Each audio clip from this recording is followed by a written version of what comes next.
Om Shanti. Good morning. साकार मुरली 25 जून 2024।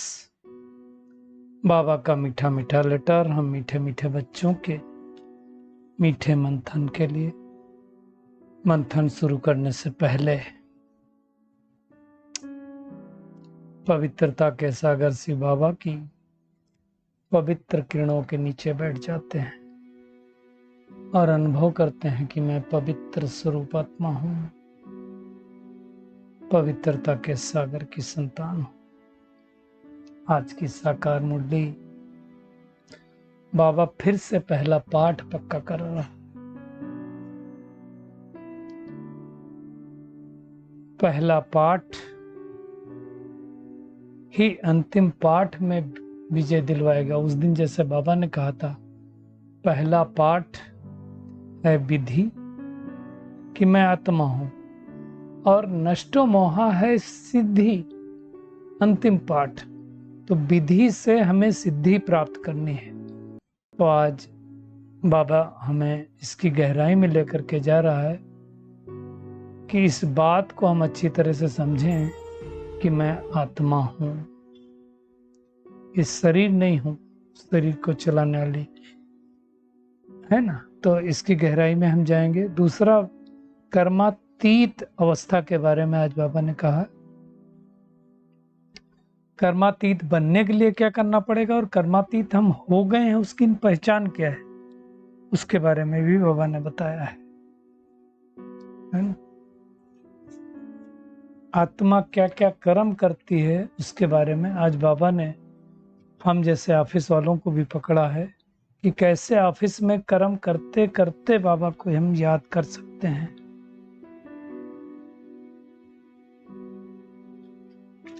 और ये जो हम सुन रहे हैं बाबा से ज्ञान, बाबा ने कहा ये सत्यनारायण की कथा है, कहानी है। ये कहानी तुमको सबको सुनानी है। और आज के वरदान में बाबा ने कहा एक स्थान पे भी रह करके तुम सेवा कर सकते हो, है ना। तो हम शुरुआत करते हैं कि पहला पाठ जिसको बाबा ने कहा ये विधि है। एक चीज बताएं, क्या इतना टफ है कि हमको पहला पाठ पक्का नहीं हो रहा है? बाबा को हर रोज याद दिलाना पड़ रहा है। ये सच है कि पहला पाठ लोगों को पक्का नहीं है। मैं देखता हूं जब लोग व्यवहार में आते हैं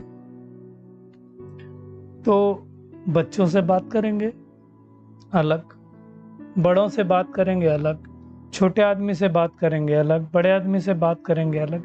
ये चेंजेस क्यों होता है? बड़े आदमी से बात करेंगे आप कहकर बोलेंगे, छोटे आदमी से बात करेंगे तू तेरा कह करके बोलेंगे, बच्चों से बात करके बोलेंगे भाई तेरी मम्मी ठीक है, तू ठीक है, ऐसा बोलते हैं। अब आप सोचो, फर्ज करो, पहला पाठ पक्का हुआ क्या? आत्मा छोटी बड़ी है क्या? सोचो। हम बड़ी बड़ी बातें करते हैं, सृष्टि परिवर्तन कर देंगे, प्रकृति जीत बन जाएंगे। अरे पहले अपने को तो हम परिवर्तन कर लें। हमारा पहले ही पाठ नहीं पक्का हुआ। हमको शरीर क्यों दिखाई देता है आत्मा के बदले? और जब तक आत्मा नहीं दिखाई देगी, जब तक हमको दूसरों की भ्रुकुटी पर देखने की आदत नहीं बनेगी, तब तक हमारा बेड़ा पार नहीं हो सकता है। तो पहला पाठ ही विधि है, तो इसलिए बाबा ने कहा पक्का करो मैं आत्मा हूं। और जैसे ही हम पक्का करेंगे मैं आत्मा हूं, तो कौन याद आएगा? आत्मा का पिता परमात्मा ही याद आएगा। जैसे हम देह भान में अभी तक भक्ति करते आए, तो जब भक्ति करते थे तो कौन याद कर आता था? शरीर के पिता जैसे याद आता था, तो देवी देवता याद आते थे। अब आत्मा तो तभी याद आएगा जब हम आत्माभिमानी होंगे। ये बहुत आवश्यक है, बहुत निश्चय करना है कि मैं आत्मा हूं और मुझे परम आत्मा ज्ञान दे रहा है।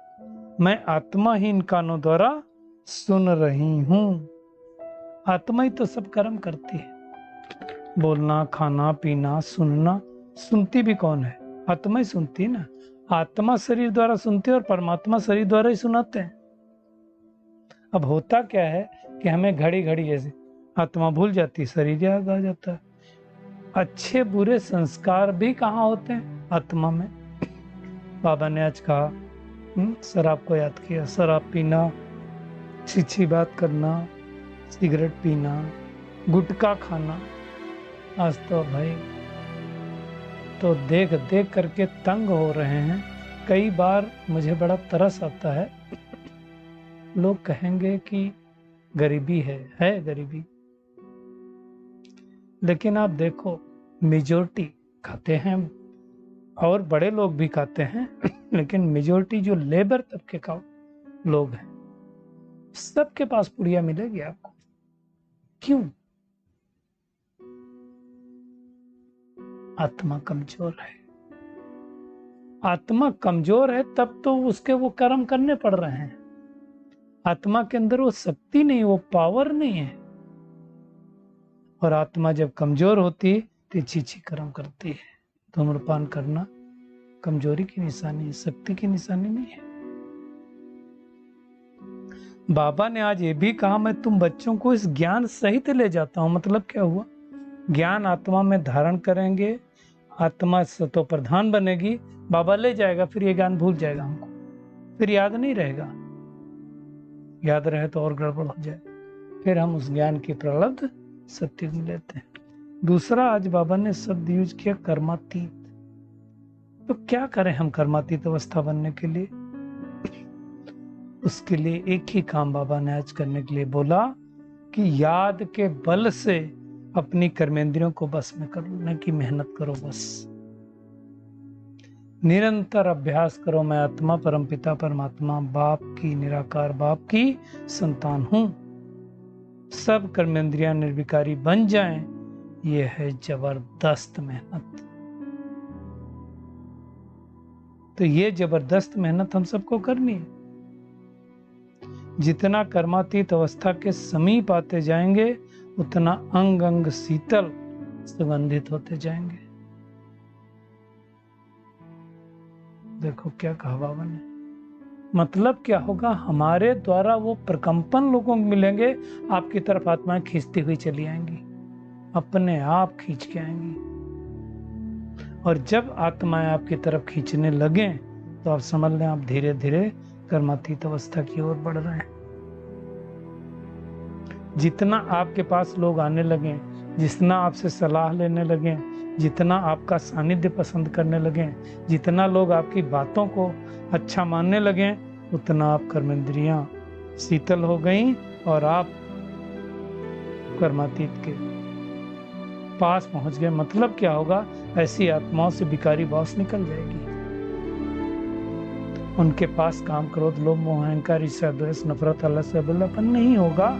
और जो आत्माएं आएंगी उनको अतीन्द्रिय सुख का अनुभव होता रहेगा। तो चेक करें ऐसा हो रहा है मेरे साथ?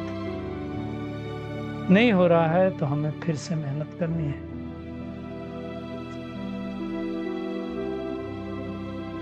ये मासी का घर नहीं है।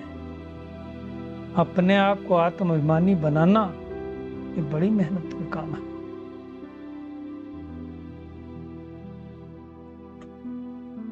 तो ये मेहनत हम सबको करनी है। हमेशा ध्यान रहे। दूसरा, आज बाबा ने कहा अगर ऑफिस में भी जाते हो तो अगर आत्मा समझकर कर्मेंद्रियों से काम करते रहेंगे तो कौन याद आएगा? बाबा याद आएगा। हम सबको पकड़ा आज बाबा ने। हम सबको ऐसा होता है, मैं अपना प्रैक्टिकल बताता हूँ। जब ऑफिस में गया, जाते समय तो पक्का है कि याद करके ही काम चालू करेंगे, लेकिन फिर बीच में कई बारी भूल जाता है।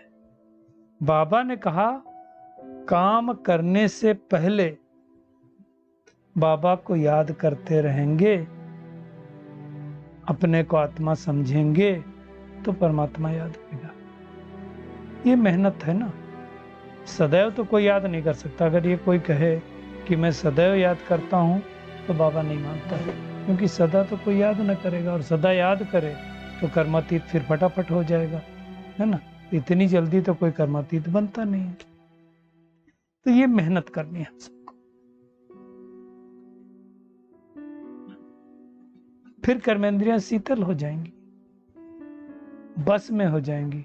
बाबा ने कहा भी बासी छीछी अंग है, बासी छीछी अंग है, मतलब हर अंग से बदबू आती है विकारों की, वो विकारों की बदबू खत्म हो जाएगी और हम वैकुंठ की दुनिया में चले जाएंगे। याद करते करते अगर कर्मातीत अवस्था को पा लें, इससे बड़ी बात क्या हो सकती है ना।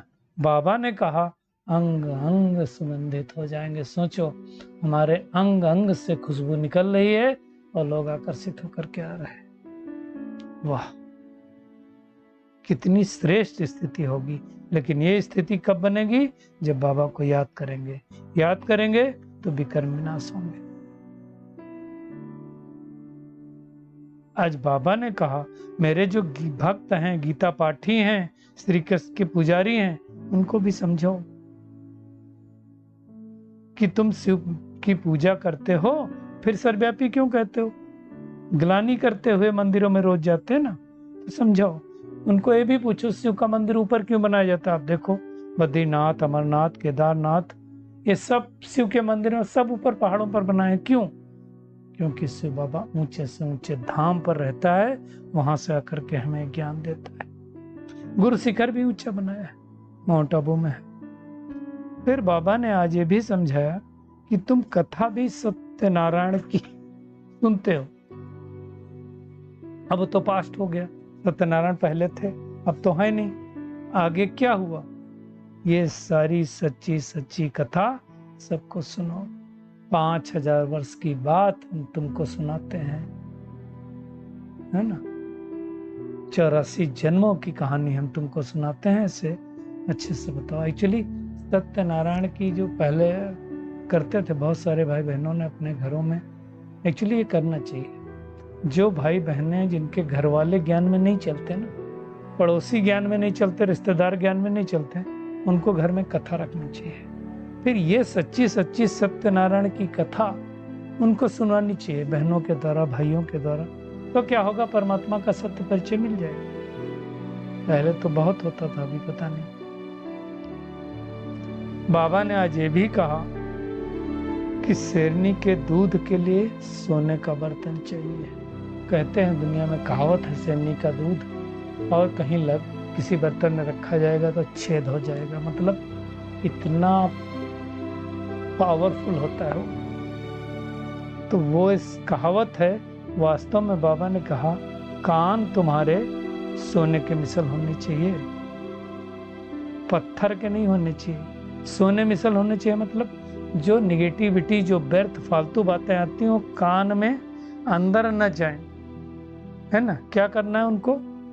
ये कान रूपी पर्दों से छन करके जाएं। तो अटेंशन से परमात्मा का ज्ञान सुनना और धारण करना। कहानी तो बहुत ईजी है ना। मन मना भो पवित्र बनो, ऐसे संसार में कोई कह नहीं सकता परमात्मा के अलावा। तो अब बाबा कहता है तुम मुझे याद करो तो तुम पवित्र बन जाएंगे और वेश्यालय से शिवालय पहुंच जाएंगे। 63 जन्म तो हमारा द्वापर युग कलयुग में बीता ना, विकारों के वशीभूत होकर के बीता। अब बाबा को याद करेंगे तो सत्युग शिवालय जाएंगे। बाबा कहते हैं मैं तो सदा अमर हूं, नाम ही मेरा अमरनाथ है। पुनर्जन्म नहीं लेता ना, इसलिए तो अमरनाथ कहा जाता उसको। देखो कितनी बड़ी बात है। अमरनाथ क्यों नाम रखा बाबा का? इसीलिए वो अमर है, वो पुनर्जन्म नहीं लेता है। बाबा ने कहा अब तुम्हारा मुंह ऊपर होना चाहिए, टांगे नीचे की तरफ होनी चाहिए, फिर मुंह उल्टा नहीं फिराना है।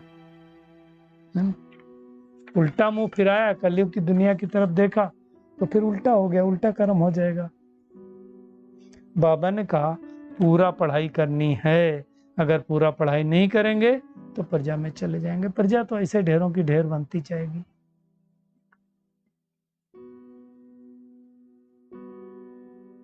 बाबा ने जो मुरली में कहा है साकार मुरली है। सोचो उस टाइम बाबा ने कहा था लोग खूब ऑफर करेंगे, शादियों के हाल देंगे, मंडप देंगे, फिर तुम कहेंगे टू लेट हो गया, बाबा को वापस भी देना पड़ता है। आज ऐसा हो रहा है।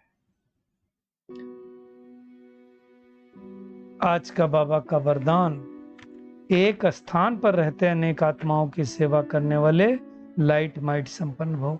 बाबा कहता है जैसे लाइट हाउस एक स्थान पर स्थित होकर के क्या करता है, दूर दूर की सेवा करता है। अब मेला वगैरह में दिखाते हैं ना, एक बहुत बड़ा सर्च लाइट दिखाएंगे और चारों तरफ उसकी लाइट दिखाई देती है।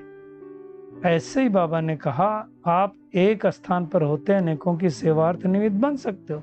इसमें सिर्फ लाइट माइट से